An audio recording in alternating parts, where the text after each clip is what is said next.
everyone. Good morning. Thank you so much for that warm welcome. I'm Haley Ward, and I love art.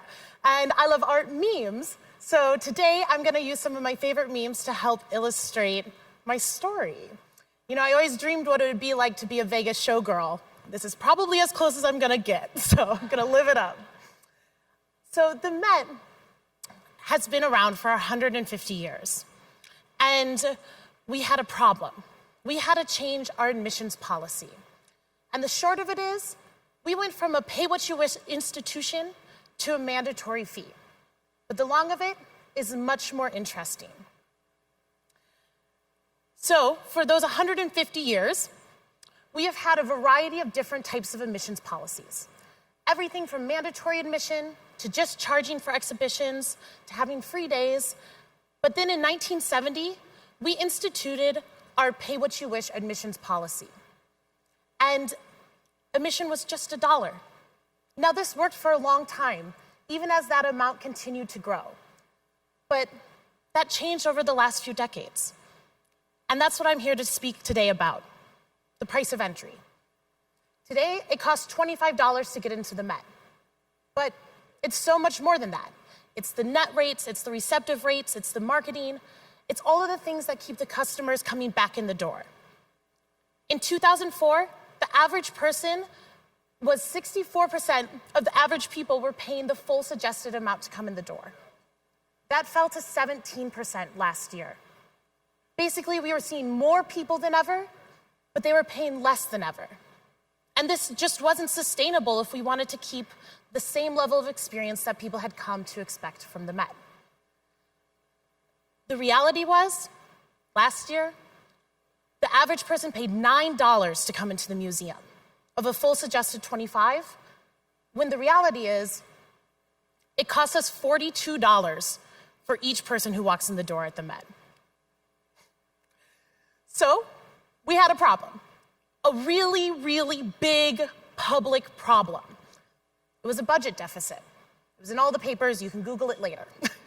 It was a $40 million deficit if we didn't do anything about it. So, we knew the admissions policy had to change. How are we going to do it?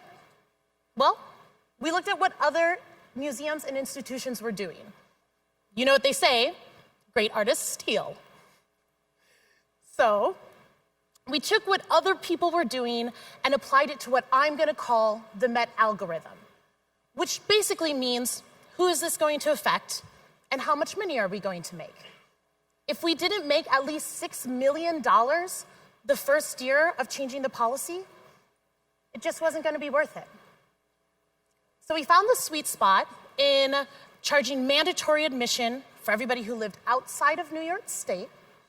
Everyone who lived inside New York State would still continue to pay what you wish, because while we aren't a city, state, or federal-owned museum, we do work in a city-owned building, so they had a say in our admissions policy. Our board actually stepped up and paid for students from our tri-state area to also be pay what you wish. But we sweetened the deal. We had to add value to this ticket because all of a sudden we were charging, well, we were asking the same price, but we knew a lot more people would be paying more. So now you've got 3 days, unlimited reentry to all 3 Met museums. That's the Met Fifth Avenue, the Met Breuer, and the Met Cloisters. The good news? This was only going to affect about 30% of our audience. The bad news? They were almost all tourists. So we knew we had to do it right. We had to message it right, and we had to work with our partners to give them a toolkit to be able to also tell everyone who is buying through the OTAs and third parties. So, we decided to announce it early. We learned from a few other institutions' mistakes and got the word out there in January, with the policy going into effect in March. And instantly, there were op-ed pieces in the Times about how art should be free. And I totally agree. Wouldn't it be amazing to have our museum and all other museums free? But it's just not the world that we live in. And we don't get federal funding that the Smithsonian or the British Museum get. and no donors were stepping up to cover the costs. So we had to change our admissions policy. But the word got out that we were changing it, and even the New York Times stood on the front steps of the Met with a whiteboard, asking people to write out how they felt about us changing the admissions policy. And sure, some of those people who thought art should be free were there, but most people expected to pay, and specifically tourists expected to pay. I know that when I go to Paris, I'm gonna pay to get into the Louvre. And you bet when I go to Orlando, I'm paying to get into Disney World. Then it was day 0, March 1st. And I actually volunteered to be in the lobby of the Met when we opened that day to help answer questions or dissuade any customer service issues. But it was quiet. It was almost too quiet. We had expected some of those art should be free people to come in and raise their voices in the lobby. But they didn't. You know who came? Tourists. And they came by the thousands. It didn't matter that they had to pay. They actually wanted to pay. It was less confusing than a pay what you wish policy. They knew how much they were getting for that ticket. Besides the priceless art, if they broke it down and went to each of our museums, that's only $8 and some change each museum. All of a sudden, we were the best deal in town. But, of course, people tried to test our valid New York ID theory.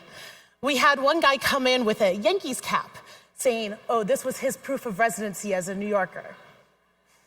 I don't know, I'm more of a Mets fan myself, but we let him in and we asked him to bring his ID next time. And it was satisfying for me to see these people come in with their vouchers and their passes and their digital tickets, because those were the contracts I negotiated. All of a sudden, it wasn't just the sales and the revenue. It was this family from France coming in, bringing me their voucher, and having a seamless entry experience. And that made all the difference. But after a few months, our weak spots started to show. I got a call from a client of mine. He said, Haley, there are $7 tickets available for the Met on the street. I mean, all of a sudden we were a black market commodity. But I thought, how could this be? My lowest net rate is a $9 student rate. And so we did some digging and we identified the problem, which my lawyers asked me not to give specifics on today, but I'm sure you'll hear soon. But we ended up, after many meetings, finding solutions and implementing them. But we took it a step further. Not only did we solve our problem, we thought ahead. What are we going to do to solve the next problem? And the answer was to double down on our tourism relationships. It was to issue digital tickets. It was to work with our partners, like the one who had come to me, and say, we're in this together. Changing the admissions policy meant we're all going to make more money, so we had to learn how to protect our investment. But the price of entry isn't just about the admissions policy. It's the security guards who watch the art 24 hours a day. It's our 2 gardeners we have on staff who use only medieval gardening techniques to take care of our plants at the cloisters. And it's the curators and conservators who rush to Rio after their terrible fire to help them save what they could. And it's me, here on this stage. But more importantly, the price of entry is about the experience.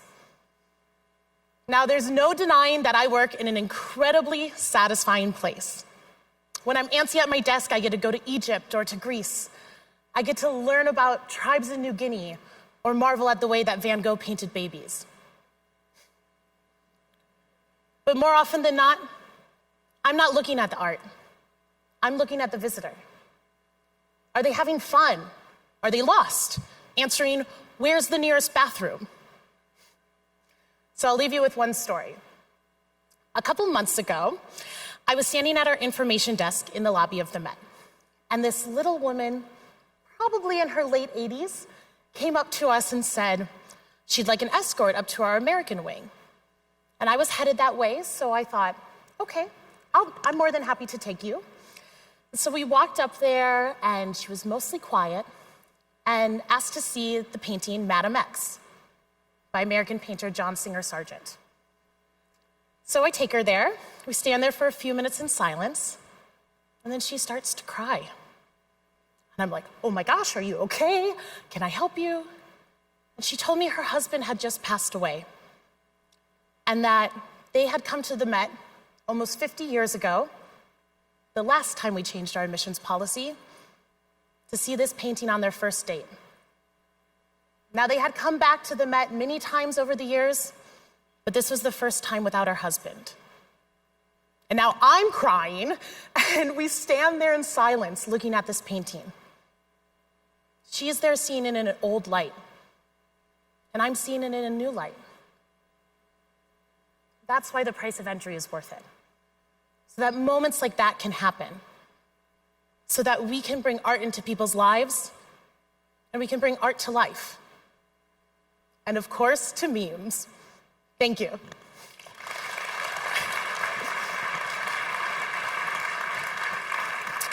All right. Let's see, I'm digging in here.